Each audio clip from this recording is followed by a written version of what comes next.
this video, we're going to talk about the importance of LED lighting upgrades. Now, certainly you can do whatever you wish to do as far as your lighting, but I'm just going to show you how I chose to maximize the LED lighting on my 2015 Road Glide Special. So the parts that were purchased here include the Custom Dynamics Magic Strobe, the plasma rods, the turn signal decoder, and the wiring adapter. That came out to about $400 and change in parts, and I got it installed for 1 hour of labor at my local Harley dealership. Maverick Harley Davidson in Carrollton, Texas did a fantastic job, and if you go there to get your LEDs, I would recommend that you see them. And I also got the rear turn signal inserts, which is very easy to install. It really just takes 5 to 10 minutes of unscrewing the incandescent bulbs and putting in the $89 rear turn signal inserts from Custom Dynamics. And the front turn signal inserts are also about the same price, and they go in the front and makes a huge difference in terms of visibility. And finally, I'm not going to go into too much of the actual LED that's installed on the frame, but I invested in $600 and change for the overall frame mounted LED lights, and Ride Illuminations Rick Hockenberry did a really nice job in lighting up my bike with a lifetime warranty and the work that he's done, and you can get many different colors and a really fancy remote control for that. So here are the parts that you're going to need to purchase. The Gen 2 Ultimate Magic Strobes, and the Magic Strobes have 10 user selectable flash patterns. I chose pattern number 5. I found that pattern number 5 was the most attention grabbing. Your opinion may vary, and that's fine, but I think any kind of strobe is a really big deal as far as grabbing attention, and Custom Dynamics has a fantastic 5-year warranty, and it's a very nice, clean, sleek install that is absolutely worth it. The other parts you're going to need are the LED plasma rods themselves, and the size for the 2015 Road Glide Special turned out to be 10 inches is the right size as far as the length that you're going to want to install on the back. You will also need the Harley Davidson Touring Turn Signal Decoder. That's the Gen-TSD.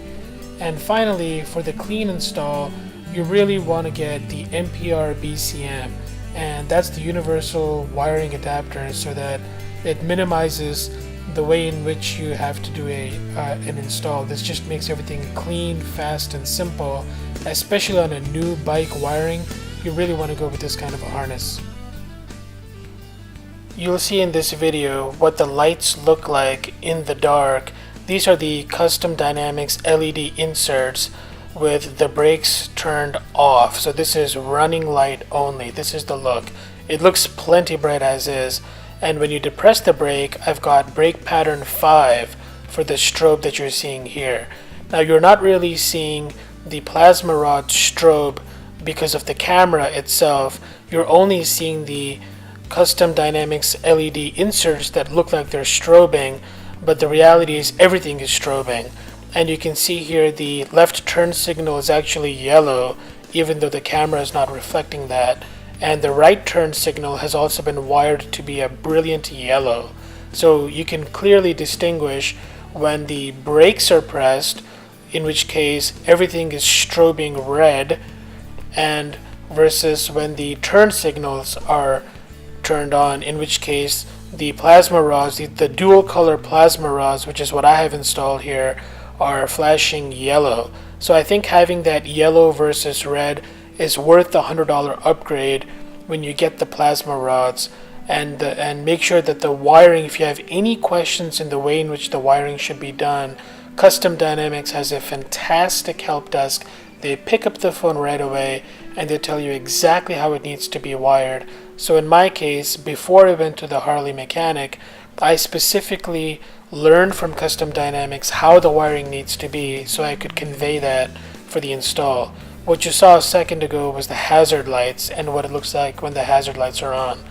And even though the strobing effect only shows the brake light strobing, you can see that and sometimes it appears that it's out of sync in the video, but the reality is that it is in sync and everything is strobing on a yellow or a red based pattern.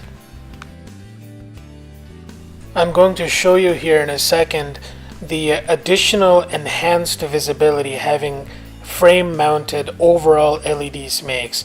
Now in my case, I chose a brilliant bluish purple, and I feel like that combination of the purple along with the red and yellow custom dynamics plasma rod lighting make a really big difference from the stock Harley setup to having much more visibility when you're on the road, especially at night. It's very hard not to see this bike coming down the road, or if you're coming up on it as a motorist. So I hope this setup and the advice that I've provided in this video helps you. The really big takeaways that I want to emphasize are you can spend $1,300 or so in lighting upgrades, and I really feel like that investment is worth it versus the incomprehensible cost involved in getting rear-ended. You know, aside from the catastrophic aspects to your bike, to your life, I just feel like the amount of money that it takes to invest in some LED lighting upgrade so that you're more visible from behind is absolutely worth it if you're going to be on two wheels and you need that extra visibility and protection.